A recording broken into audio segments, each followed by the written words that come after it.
আসসালামু আলাইকুম রহমতুল্লাহ। ওয়ালাইকুম আসসালাম রহমতুল্লাহ বারাকাতুহু। জি, শেখ, আমার প্রশ্নটা হচ্ছে, শেখ, এক জনৈক মহিলা প্রবাসে স্বামীর অনুপস্থিতিতে দিন রাত ফেসবুকে নন মাহরামদের সাথে কমেন্টে কথা বলে বেড়ায় গভীর রাত পর্যন্ত। পরপুরুষদের সাথে রাতের পর রাত কথাবার্তা তর্ক বিতর্ক করে, তাও আবার আমাদের দিনী ভাইদের সাথে। আমি আপনার থেকে এসব মহিলাদের ও উভয় ছেলে হোক বা মেয়ে, তাদের প্রতি আপনার নসিহত কামনা করছি। জাযাকাল্লাহু খাইরান। আল্লাহ রাব্বুল আলামিনের কাছে দোয়া করি, আল্লাহ রাব্বুল আলামিন যেন সমস্ত রকমের ফিতনা থেকে ভাইদের বোনদের বেঁচে থাকার তৌফিক দান করে। আল্লাহুম্মা ইন্না নাউযু বিকা মিনাল ফিতানি মা যাহারা মিনহা ওয়া বাতান। এই দোয়াটি বেশি বেশি করতে বলছি ভাই বোনদের। আল্লাহুম্মা ইন্না নাউযু বিকা মিনাল ফিতান মা যাহারা মিনহা ওয়া বাতান। আল্লাহ, সমস্ত ফিতনা থেকে আমি তোমার আশ্রয় কামনা করি, আশ্রয় গ্রহণ করি। সেটি প্রকাশ্যে হোক, দিনে দুপুরে হোক, অথবা গভীর রাতে হোক, নির্জনে হোক, অন্ধকারে হোক। রাত দিনের সমস্ত রকম ফিতনা থেকে আল্লাহ নর নারীকে, মুসলিম ভাই বোনদেরকে আল্লাহ বেঁচে থাকার তৌফিক দান করেন। ফেসবুক একটি বড় ফিতনা, সোশ্যাল মিডিয়া একটি বড় ফিতনা, হোয়াটসঅ্যাপের চ্যাটিং একটি বড় ফিতনা, গ্রুপগুলি হোয়াটসঅ্যাপের অথবা ইমো ইত্যাদি ইত্যাদি, মেসেঞ্জার, এগুলি অধিকাংশ মানুষের জন্য, অধিকাংশ ভাই বোনদের জন্য বড় ফিতনা।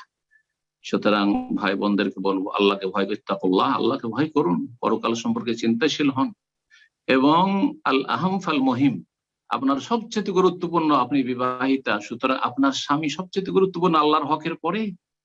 আপনার ছেলেমেয়েরা সবচেয়ে গুরুত্বপূর্ণ আল্লাহ রাব্বুল আলামিনের হকের পরে।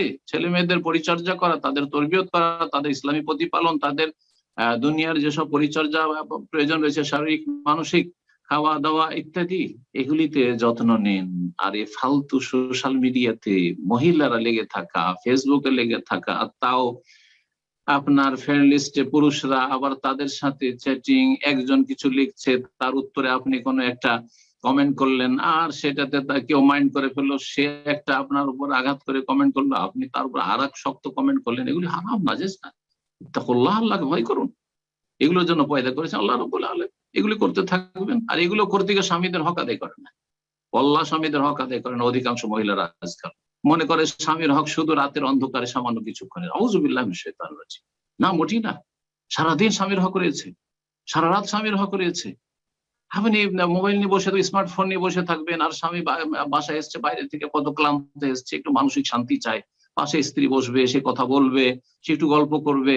স্বামীরও উচিত হবে সে যেন সেই সময় ফোনটা রেখে দেয়, যে বাইরে থেকে এসছি আমি সারাদিনের পরে, অথবা কয়েক ঘন্টার পরে আবার বাইরে চলে যেতে হবে হয়তো, অথবা একটু পরে ঘুম চলে আসবে, সুতরাং এখন আমি স্ত্রীকে সময় দিই, আমি ছেলে মেয়েকে সময় দিই। যেমন একজন স্বামীর উপর ফরজ, একজন বাবার উপর ফরজ, ঠিক তেমনি স্ত্রীর উপর ফরজ যে সে স্বামীকে সময় দেবে, মোবাইলকে মোটেই সময় দিবে না।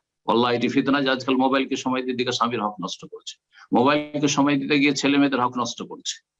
জানেন না, একটা বাচ্চা বলছে, বাচ্চাকে জিজ্ঞাসা করছে তুমি কি হতে চাও, বলছে আমি মোবাইল হতে চাই। বলছে কেন মোবাইল হতে চাও? বলছে মোবাইলকে আমার আম্মা যেভাবে আদর করে আমাকে আদর করে না, সবসময় মোবাইলকে হাতে নিয়ে থাকে, তো আমি চাই যে আমাকে যেন আমার আম্মা সবসময় হাতে নিয়ে থাকে, যেন আমি মোবাইল হতে চাই। আল্লাহু আকবার, বাস্তব সত্য কথা। আল্লাহ যেন এই সমস্ত ফিতনা থেকে মুসলিম মা বোনদেরকে বেঁচে থাকার তৌফিক দান করেন, মুসলিম ভাইদেরকে বেঁচে থাকার তৌফিক দান করেন। ত্রুটি অনেক ভাইদের রয়েছে, সারাদিন বাইরে করে আসে, পয়সা পয়সা করে বেড়ায়, আর তারপরে বাসা আসার পরে আবার মোবাইল টিপাটিপি করতে করতে ওই অবস্থায় ঘুমিয়ে যায়, স্ত্রীকে একটু সময় দেয়। এটাও যেমন হারাম, ঠিক তেমনি বেগানা পুরুষদের সাথে মহিলাদের এভাবে চ্যাটিং করা, আর তারপরে তাদের রদ করা, তাদের সাথে ধর্মীয় বিষয় নিয়ে আলোচনা পর্যালোচনা করা, এই জন্য আপনার পয়দা করেছে, এই জন্য আলেমরা রয়েছে, এই জন্য দিনের জ্ঞান যাদের রয়েছে তাদের রয়েছে। দিনী ভাইদেরকে বলবো যে ফেসবুকে এইরকম এই কমেন্টের উপর কমেন্ট করা, এগুলো আসলে কোনো কাজ না, এগুলো অসার কাজ, এগুলো লগো ফালতু কাজ। ওয়াল্লাযীনা আনিল লাগwi মুরিজুন, জান্নাতি ওইসব লোকেরা যারা অসার কথা কাজ থেকে বেঁচে থাকে। আর এই ফেসবুকে এসব করা হচ্ছে অসার কাজ, লাগো ফালতু কাজের অন্তর্ভুক্ত। আল্লাহ রাব্বুল আলামিন যেন আমাদেরকে ফালতু কথা কাজ থেকে, অসার কথা কাজ থেকে, পাপের কাজ থেকে, অপছন্দনীয় কাজ থেকে, ফিতনা থেকে, বেগানা পুরুষদের ফিতনা থেকে মা বোনদেরকে, আর বেগানা মহিলাদের ফিতনা থেকে ভাইদেরকে আল্লাহ যেন বেঁচে থাকার তৌফিক দান করেন। জাযাকুমুল্লাহু খাইরান।